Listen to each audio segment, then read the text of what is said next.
Welcome to the AC 24/7 Top Story Countdown. We'll guide you through the biggest news of the day. Our focus, advocating our rights, advocating health, and advocating Earth. Here's our pick for number 4. Rome, the eternal city, lately is more like the infernal city. A deadly heat wave gripping southern Europe has made those trying to enjoy a Roman holiday rather uncomfortable. I mean, it's hot, but yeah, it is a little disappointing. I was thinking today, like, because we're planning to not be out when it's the hottest, like, we're missing some hours to be able to do stuff, but ultimately, to be able to enjoy it the most, we are gonna have to cut out those hot hours of the day. Temperatures are climbing and expected to top 40 degrees Celsius, 104 degrees Fahrenheit in Rome. Italians have named the heat wave Cerberus, after a figure in Greek mythology that guarded the gates of hell. Officials say the best way to combat the heat is with water, and Rome has no shortage of that. Rome has more than 4,000 public water fountains with drinkable water, and Rome's Civil Protection Agency has an app that will help visitors locate the closest one. Sono messaggi di buon senso. The command center head, Giuseppe Napolitano, tells us that common sense is key and staying hydrated is essential. So is using water to cool off, he says. But tempting as it may be to swim in a fountain, doing so runs the risk of a several $100 fine. Oh, we can't stay out all day, that's for sure. Yeah. I think we just have to take a lot of breaks and not try and overplan. The heat wave is supposed to last at least through next week, and for most tourists, canceling is not an option. Which means another week of hell, not fit for man or beast. TheAdvocateChannel.com looks at the world through the lens of equality and inclusion. Subscribe, like, and share now. AC 24/7's Top Story Countdown continues with our producer's pick for number 3. It's a milestone. 1 year, 3 numbers, more than 5 million calls, chats, and texts. 988 has become, for those in mental health crisis, what 911 is for states of emergency. While the latest data shows more people are reaching out to 988 than the harder-to-remember 10-digit number previously used, the Lifeline has been impacted by a national shortage of mental health professionals.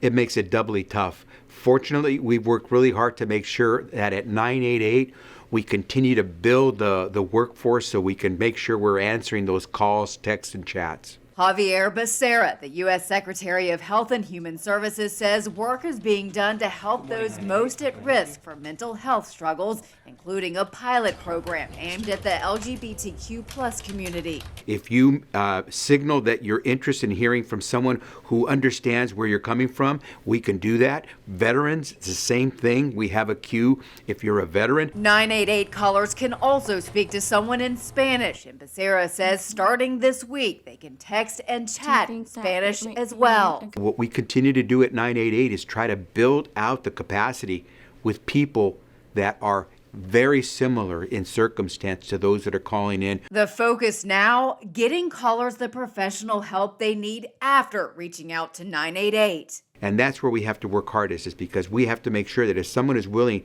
to say, I'm reaching out to you before I go in the wrong direction, that we can then follow up with the services that they need. For Health Minute, I'm Andy Gaither. Like the Advocate Channel on Facebook for the best way to get updates on stories that advocate for equality, justice, our rights, and more. AC 24/7 continues with today's top 2 pick. Patients aren't being listened to. For Black mothers in labor and delivery, it can be a matter of life and death. Unfortunately, those voices that matter most are not those of Brown and Black women. Now the Department of Health and Human Services is launching an investigation into how Black mothers are treated while giving birth. At the center of the probe is Cedars-Sinai Medical Center in Los Angeles, following a civil rights lawsuit filed against the hospital in 2022. For our Black birthing patients, we have the impact of systemic racism. The United States has the highest maternal mortality rate of any developed nation. And for Black women, the death rate is even higher as they face a greater risk of potentially deadly complications from issues like hemorrhages, hypertension, and cardiovascular disease while giving birth. America is in a maternal health crisis for all birthing people. We have 31 maternal deaths per 100,000 live births. But for Black women, that number is 69. That's for 2021, the most recent data, Williams says, who compared that to Sweden, where there were only 5 deaths.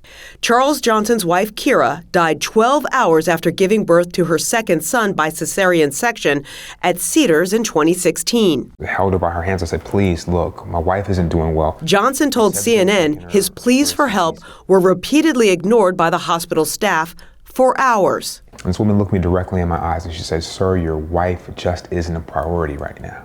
After his wife died, Johnson filed lawsuits against Cedars-Sinai. They have since been resolved. The hospital has publicly denied wrongdoing. Cedars-Sinai issued a statement saying, in part, they have long been concerned with national disparities in Black maternal health and are working on protocols aimed at improving Black maternal and infant health, among other initiatives. CDC data shows that Black women are 2.5 times more likely to die in childbirth than white women. Even highly educated, economically advantaged Black women like Kira, a successful entrepreneur who spoke 5 languages. There were 3.5 liters of blood in her abdomen from where she had been allowed to bleed internally for almost 10 hours. And her heart stopped immediately. A spokesperson from HHS, asked about the investigation into Cedars-Sinai's treatment of Black women in childbirth, would not comment specifically on, quote, this ongoing investigation, but told CNN maternal health is a priority, and one in which the HHS Office of Civil Rights is working on around the country to ensure equity and equality in health care. Health advocates say Black women need providers who take their concerns seriously and help ensure they survive to raise their children. If you have the opportunity to get care in a culturally concordant setting, it makes a huge difference. What is something that you would advise one of your patients to do? If you don't feel like you're being heard, advocate for yourself. Follow the Advocate channel on Twitter and Instagram to stay updated on stories that matter every day. Here's our #1 story of the day. Take a look. Aspartame may not be as sweet as you think, figuratively speaking. Aside from diet sodas and low-calorie foods, the artificial sweetener is in roughly 6,000 products worldwide, according to the Calorie Control Council. And every time a person ingests aspartame, the molecule breaks down into 3 pieces: phenylalanine, aspartic acid, and methanol. And now a semi-independent committee within the World Health Organization says aspartame should be deemed, quote, possibly carcinogenic to humans. But there's a caveat. Despite consistent positive findings in these 3 studies, the working group concluded that chance, bias, and confounding could not be ruled out with reasonable confidence, and thus they concluded that the evidence was limited. So at least for now, health officials recommend moderation, moderation, moderation. I think our results do not indicate that occasional consumption should pose a risk to most consumers.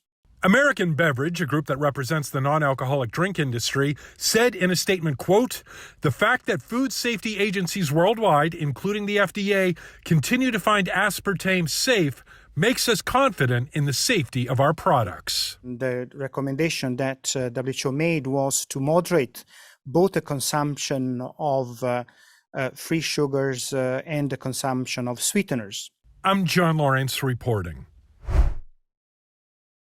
Thanks for watching the Advocate channel's top stories. We're on Facebook, Twitter, TikTok, and YouTube.